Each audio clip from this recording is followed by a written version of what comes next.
မင်္ဂလာပါရှင်လိုက်စာ TV ရဲ့ဗမာတိုင်းရင်းသားဘာသာအစီအစဉ်ကနေကြိုဆိုပါရရှင်ဖေဖော်ဝါရီလ 4 ရက်နေ့ညနောက်ဆုံးရရှိထားတဲ့သတင်းတွေကိုကျွန်မအန်ကမန်ဂျေလာကနေပြီးတော့တင်ဆက်ပေးပါမယ်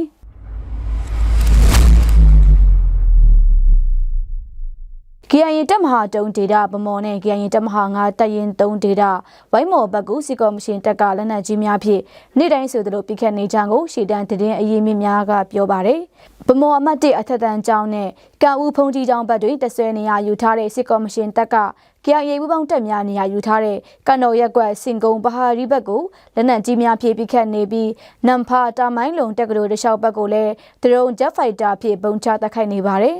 စစ်ကော်မရှင်တပ်က KIA ပူးပေါင်းတပ်များရှိရာဟန်တဲဘက်ကိုစစ်ရင်အားအလုံးအရင်ဖြင့်ထိုးစစ်ဆင်လာတာကြောင့် KIA ပူးပေါင်းတပ်များနဲ့တိုက်ပွဲဖြစ်ပွားနေပါတယ်စစ်ကော်မရှင်ကဗမော်3မိုင်ဘက်ခလာရနေအောင်36စကခ21ဘက်ကို120mm 80mm 60mm လက်နက်ကြီးများဖြင့်ဆက်တိုက်ပစ်ခတ်နေကြောင်းကိုသိရပါတယ်ရှင် KIA တပ်မဟာ3တပ်ရင်းဒေတာဝိုင်းမော်မိုင်းနာမန်ပြတောင်ဘက်တွင်တဆဲနေရယူထားတဲ့စစ်ကော်မရှင်က KIA တပ်များရှိရာဝက်ဘုံတလျှောက်မြင့်ခါဘက်ကို120mm 80mm လက်နက်ကြီးများဖြင့်ပစ်ခတ်တိုက်ခိုက်နေပါတယ်။ယခုအချိန်ဗမော်နဲ့ဝိုင်းမော်ဘက်တွင်စစ်ကော်မရှင်တပ်နဲ့ KIA ပူးပေါင်းတပ်များနှစ်ဖက်တိုက်ပွဲပြင်းထန်နေကြောင်းကိုသိရပါတယ်ရှင်။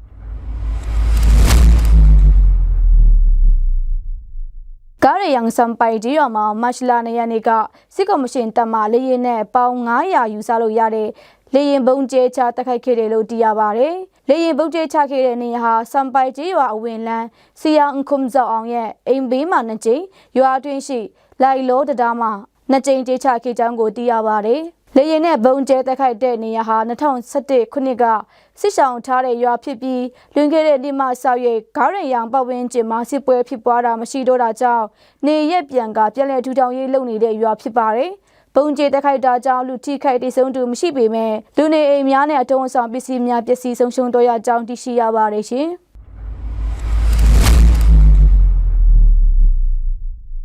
ကချင်နှစ်ချင်းခရီးယာဖွဲ့ချုပ် KBC မှ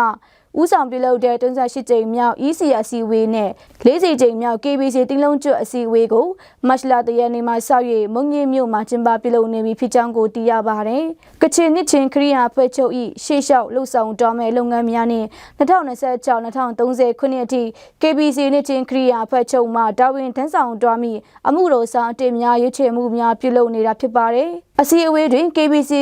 နှစ်ချရာတင်းတော်စောနဲ့အတီတီမှတက်ရောက်လာတဲ့အမှုတော်ဆောင်များနဲ့ကချင်ပြည်နယ်ဝန်ကြီးချုပ်ဦးခထိန်နန်းလည်းတက်ရောက်ကြောင်းသိရပါတယ်။တီလုံးကျွတ်အစည်းအဝေးကြီးနဲ့အတူမုံငင်းမြို့ရှိ KBC နှစ်ချင်းအတင်းတော်ဒေသခံများ၏50နှစ်ပြည့်ဖျားเจ้าဆောင်တစ်တက်ပွဲအခမ်းအနားကြီးကိုကျင်းပပြုလုပ်ခဲ့ပြီးကြောင်းနဲ့40ကြိမ်မြောက် KBC နှစ်ချင်းအတင်းတော်အစည်းအဝေးကြီးကိုလည်းမတ်လ9ရက်နေ့မှာလှုပ်ဆောင်တော်ရန်ရှိကြောင်းကိုလည်းသိရပါတယ်ရှင်။နာဆင်ခေကြတော့မိဘပြည်သူများအားလုံးကိုစိတ်နှပြရှင်လန်းချမ်းမြေ့ကြပါစေရှင်